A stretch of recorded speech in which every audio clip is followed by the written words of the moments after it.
Hey folks, welcome to Zengineer's Workshop. I need a place to store my firewood.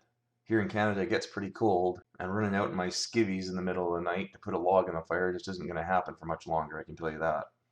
I need a much bigger firewood rack in the house.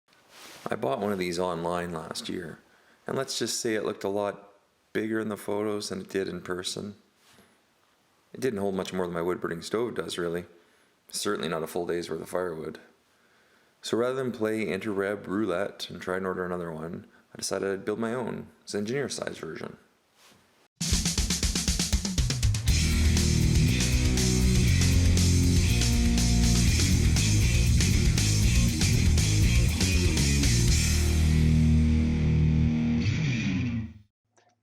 Here you can see the one I got off the internet.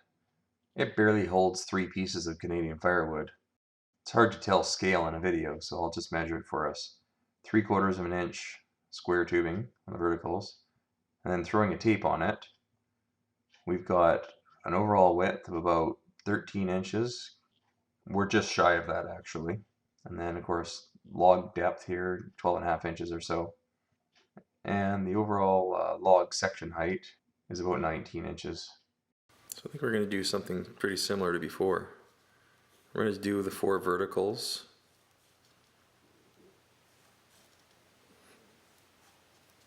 Probably connect them in a similar manner to the other one. And we'll go maybe proportionally a little taller than the other one. It might be that we add the tools back in.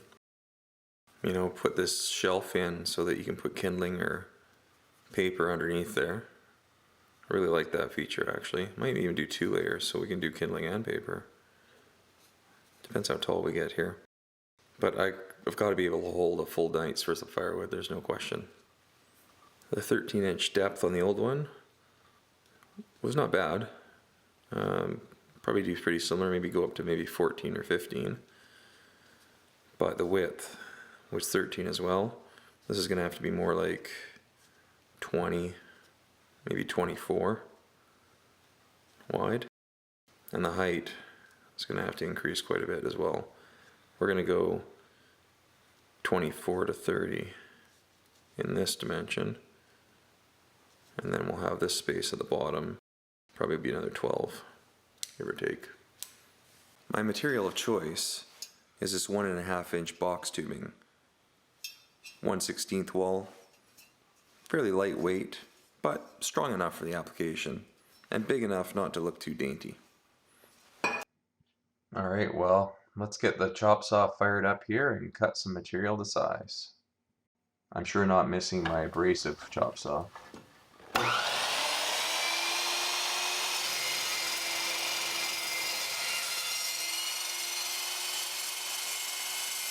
Of course, the one drawback is with the carbide teeth, you gotta go really slow on thin walled tubing like this. Whereas with the abrasive saw, you could just give her. Oh well, trade-offs I guess. Of course, if I was cutting anything hardened, I'd need to use that abrasive saw. These carbide teeth wouldn't last long on hardened steel. But the one thing I can say is ever since I got this Evolution chop saw, my abrasive saw has been gathering dust under my workbench. Haven't even touched it. The cut quality is a big step up too over the abrasive saw. You can see here how clean it is.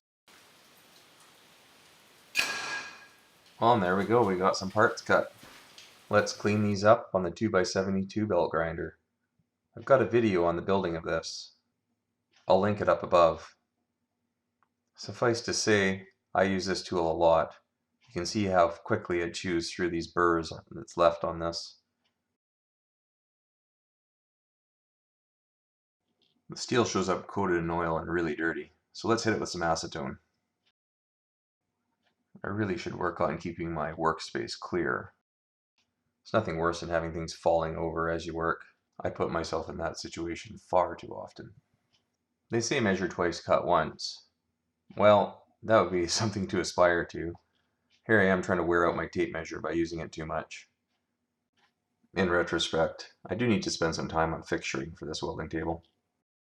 I'm going to TIG weld this, more to practice than anything. With 62 thou wall, I'm going to set it just over 1 amp per thou wall thickness, so 70 amps in this case. Under no circumstances mistake me for a professional welder, or really even a competent welder. But I'm always learning, and happy for feedback in the comments below if you've got some tips. As helpful as those comments are, some things you just have to learn by doing, and welding's kind of one of those things, I think. This is a CK17 air-cooled torch using a 3/32 electrode, number 8 ceramic cup, and a gas lens. Filler wire is 1/16 ER70. And while this would be a lot easier for me to MIG weld, there's no question, I really do need the TIG practice. Seemed like a good opportunity for that.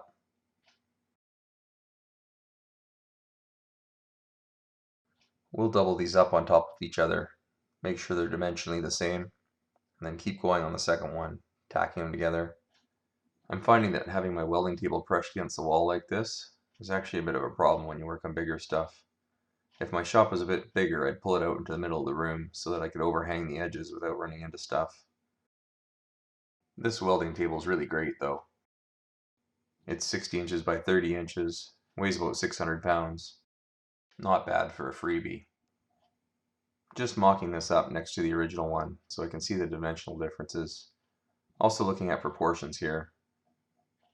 Things are just lightly tacked together so that I can change anything I want to change. I find it really important when I'm designing on the fly like this to mock up whatever I'm doing. I can't count how many times I've modeled something in a computer or drawn it out, and then the first time you see it in person, it looks totally different than you expected it would. Sometimes too big, sometimes too small, but our sense of scale is totally skewed when we look at it on screen.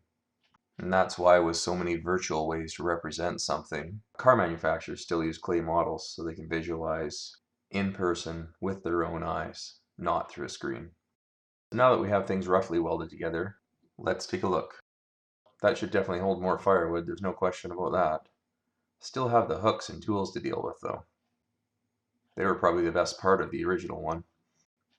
Let's stick some 1/2-inch flat bar in the vise and see if we can't bend us up some hooks. Should be able to cold form this without too much trouble. You'll see in the vise I've got a piece of 1/2-inch round stock. It's actually a little tea dolly I made myself about 15 years ago. Comes in handy every once in a while when you're doing stuff like this. Sheet metal work. Yep, that'll do the trick. We'll trim it off and do a few more.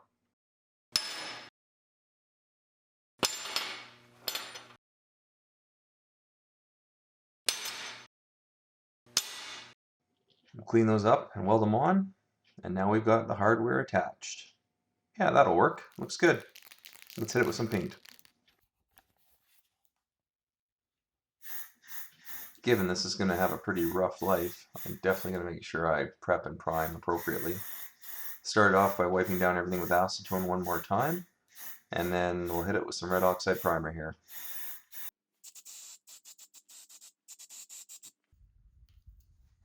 And for the top coat, I'm going to use satin black. I purchased this for my dining table legs, but I didn't like the way it looked next to the fur, so I ended up going with flat black for that. But we'll use the satin black on this. Should look great.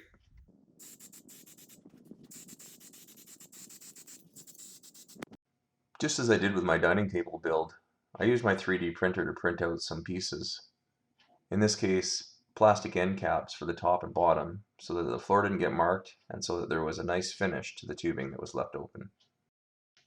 This printer sure gets used a lot. I'm so happy I have it. I highly recommend it to anyone else that's thinking about it too. And that just about wraps up this build. Let's see how it looks in the end.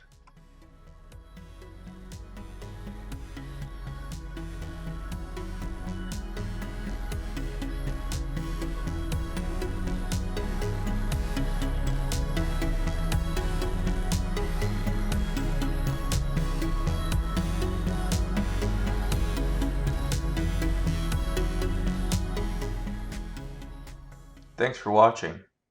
If you like this kind of video, please subscribe and let me know in the comments what you think. See you later.